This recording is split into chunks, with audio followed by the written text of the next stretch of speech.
हाय मित्रांनो, किती थंडी पडते बघा, किती धुकं आहे बघा. समोरचं काही दिसत सुद्धा नाही.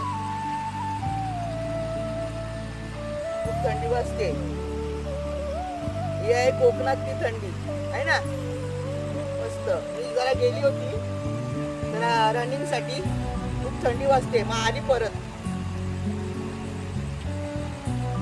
बापरे, पर्याच्या पाण्यावरती नुसत्या वाफा निघतात, वाफा बाहेर. हे गवत पण पूर्ण भिजले. हे बघा, त्याच्यावरती पाणी बघा किती आहे बघा, किती पाणी बघा.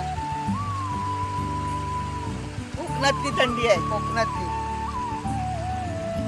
वाव, मस्त वाटतं की नाही गावाला. आता 10 वाजेपर्यंत हे असं धुकं राहणार. हा.